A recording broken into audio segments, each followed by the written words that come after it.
let me introduce you to Deepak Ohri, Chief Executive Officer, Lebua Hotels and Resorts, who's joining all the way from sunny Bangkok.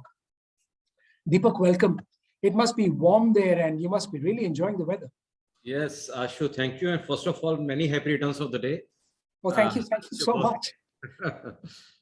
Thank you. So let's get down to the business and let's start with the conversation then. Sure, please. Okay, so these are tough times. If you're able, if you're one of those who tends to think in a linear way, these could be challenging times. What are the biggest challenges for young MBA graduates and those aspiring to be business managers? They're looking to get into one of the MBA institutions. Okay, so MBA for me and for many people is the future of the generation, future of the world, future of the century. And like you said, never let a crisis go waste. And this is where we need great minds to think that what could be the way forward. Mm-hmm. Now for MBA aspirants, there are many people in different parts of the world, they want to do MBA. Some have the reasons to get a good job. And most of the people, they want to change the thing. My request to all the aspirants is that MBA gives you a basic platform, but it teaches you how to think differently. Mm-hmm. And how to think differently, and your thought process is always going to be a winner in the future. And I'll give you one example. Sure. I think in this 2 years, like you were talking about pandemic, we have learned quite a lot. We have learned everything. There were many projections that were done, but we looked at the quantitative part. We saw those projections, but we forgot to look at the qualitative part. And maybe it is after 100 years, something like that has happened. So we were not ready for that. And we were not ready in this century is a biggest letdown for all the business leaders, including us. Okay. Now there are two problems that are looming over right now where we need creative minds to come with the solutions. One is a problem that I would say, or a challenge, is a short-term challenge is the Great Resignation, a term used by Dr. Anthony from Texas A&M University. And the second is that the next century, what we are going to see is the rate of population, which is going to again affect the labor force. Many people have their predictions. We have said that the IT is going to come, or the robots are going to take over. The artificial intelligence is the future. I still believe the future lies with people like us, and natural intelligence can never be marginalized, and that is the future. The future lies with people. IT, there are two kinds of forecasters. I'm the type 2. The type 1 forecaster is they don't know. The second type forecaster are the people who don't know that they don't know. So I'm the type 2 that I have no idea, but still I would like to forecast. I think that people business is going to come back. And why people business is going to come back is during this pandemic, two important things that we should know. Every country in the world, everybody was saying that the hospitality business is down, which is, of course, because when people are not traveling, the hotel, airlines, the tourism business is going to be affected. But the most interesting observation is the attrition rate of employees. In the hospitality related business, minus airline is 11%. Airlines is the lowest, 5%. The highest is in retail. And number 2 is software business, the attrition rate. Second very important thing that has come, which has shown the weakness, is that the people cannot stay longer in a company which likes to innovate. Now, I'll give you 3 examples in 3 different industries. So airline Boeing, the attrition rate is 5%, SpaceX 21%, HSBC 6%, Goldman Sachs 15.5%. So you see these kind of differences that are coming that clearly shows that people are afraid to innovate. And why they are afraid to innovate, it comes back again to MBA and MBA aspirants and the curriculum, is that we are not on the ground. We are not with the industry people. I really like this panel and not not because it's your birthday or giving you a gift, because you have got the industry people from different verticals down to talk about the future of MBAs and MBA aspirants. And it's the industry people with a lot of experience talking about it. I think it's a great initiative. And this initiative has to go to the classrooms also. And if I have to advise the education ministry in India, I'm going to make such a bold statement. I think there has to be one denominator for the entrance into the MBA schools, and that should be GMAT. I'm not trying to promote a foreign company, but you can't expect a student to study for CAD and GMAT and the other schools. What it is going to do, GMAT is, it is going to put all our schools on a world-class level. That is where it is going to show that at what level India is playing. Yeah, please, Ashu. Very, very interesting the way you've raised it. And you know why I think it's very interesting also, because what you said just a little while ago, you spoke about the qualitative MBA as well, and also referred to the people business. So is it going to be the demand from people, the demand from the aspiring MBA students that's going to drive that inching closer towards GMAT or that kind of an exam? I think this is the initiative we have to take as an industry, and the educational institutions, they have to take, because then what we do is the workload over the students is reduced, so they prepare for one exam. Second thing is, what it is going to do is, giving an example, say a institute called A Institute, the entrance cutoff is 740. So automatically at a world level, we have already shown that this is the level the Indian students are playing. Okay, and this is what it is going to do in the future is that many of the talent that is going overseas will stay back, because people like to stay with their own tribe.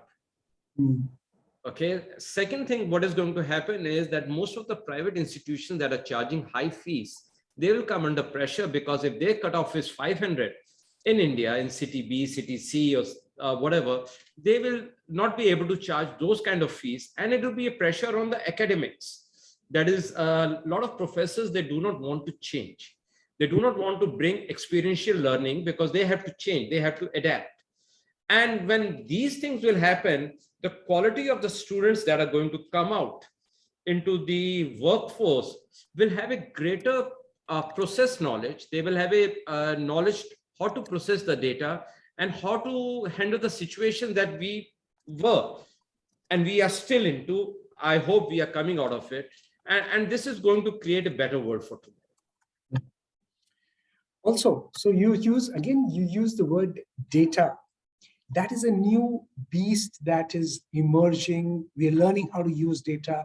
We are learning how to generate data through processes and systems. Do institutions also need to recognize its importance and plan ahead for the manager of tomorrow? I think institutes, they do teach in their marketing curriculum data. But what the world has seen in the practical side is the correlation. We lack the correlation. See, we get the data quantitative, we got the data qualitative.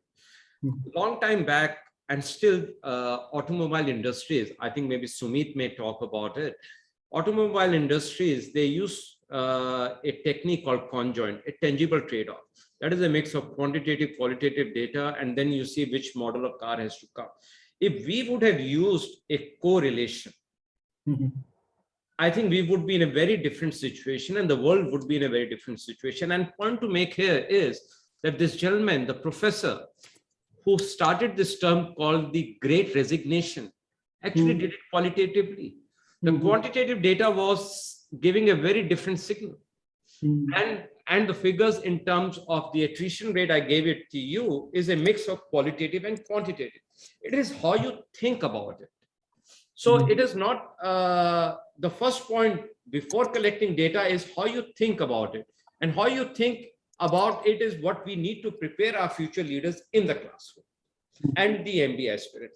And when these MBA aspirants, they go out, it's not which school they have come from, whether that school has a ranking number 1 or ranking number 100, it doesn't matter. What matters is their thought process.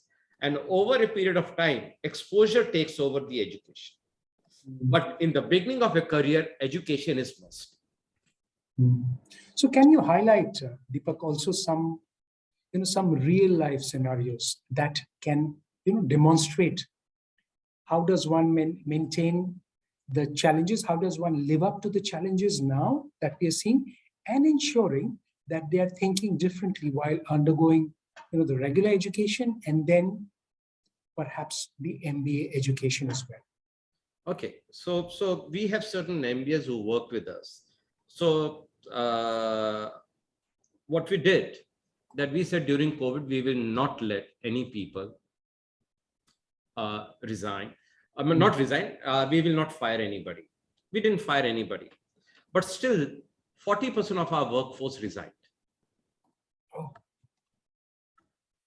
Now they didn't resign to go to the hospitality industry. And that is where the MBA students came up with a great idea that what they are lacking is that they need confidence. Their confidence is completely shaken. The culture, because our organization has a culture of innovation. When you are innovating things, when you are improvising things, it gives a lot of insecurity to people who do not think with that frame of mind.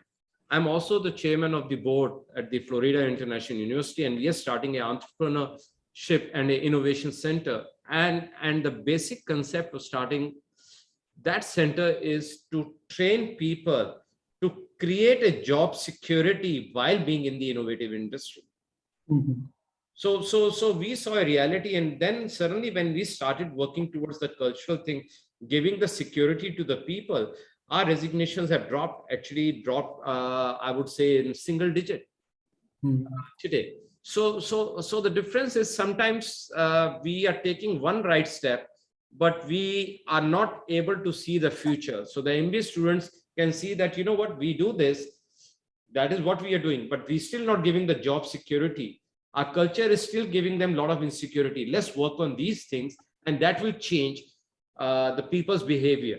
So this is what we are working. And the three factors that is going to change the future is the culture of the organization. The culture of the organization, and it is not my word, it is a word I have seen and I've read from one of the journals, business journal, is a toxic culture.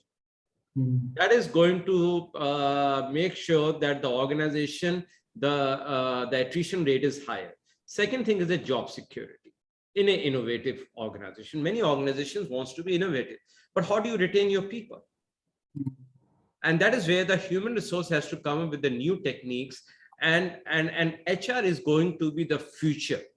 People are going to be the future, and 2030 and beyond, Ashu will be seeing a new world. That's what I'm going to say. Wow, that sounds like a lot of promise to the youngsters. So it's about them to build that world and shape it. If that is going to be that, or if that is how we expect it to change. So what will your advice be to the younger generation MBA graduates? Okay, I'll give an advice, but I want to say something. I'm very impressed with the younger generation. And that's why I said, let me go and do something and interact with them. And I give you a very recent example. We had the ambassador of a Central European country visit with one of the universities from Central Europe. And this young lady asked the ambassador a question, that what is the difference between your generation and our generation? And the ambassador answered, for our time, it was a duty. Your time, it is a right. Brilliant answer. Now we have to listen to what the girl said. It is something that was given to you on a platter in your time. We have to fight for it. And the ambassador asked what? She said privacy. In today's world. So I think what needs to change now, the advice to the MBA students is, I always tell them, do MBA. If you can't get into a regular MBA, get online MBA. Do the evening class. Do it with the experience. Not because you need that title as a MBA, because MBA you're doing because you are able to process your mind, to change your thought process, to make your thought process sharper.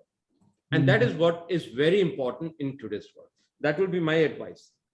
And my advice to all of us who are in my age group, I think I'm the oldest in today's panel, is that we need to change. We need to embrace this change. We can never say that in our generation it was like this, because that what that girl said, it was a brilliant answer.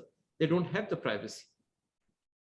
The context changes over a period of time, and Yes. that's what is so critical. So when you see that, if you can give a short answer, when you see the changes that are happening, what is the biggest hope that you see, apart from the youngsters who you said you're very impressed with? The hope I want to see, and that's my second book I'm writing, the glass house syndrome will cease to exist. A glass house syndrome is that when you are in your prime, like 40s and 50s, and you're at the top of the career, that is where you got, always, most of the people get insecure. And this young generation moving forward will remove that, because they are very confident and they're looking at things in a very different manner. I think we should be out to support them, because that will also improve our time, and we will, and our future generation will live in a very beautiful and amicable world. Okay, Deepak, thank you so much for your time. It's been wonderful speaking to you and speaking about the future, because it concerns the youth and it concerns us all, because the youth are going to drive us all to a brighter future in the 21st century. Thank you indeed. So, thanks, Deepak.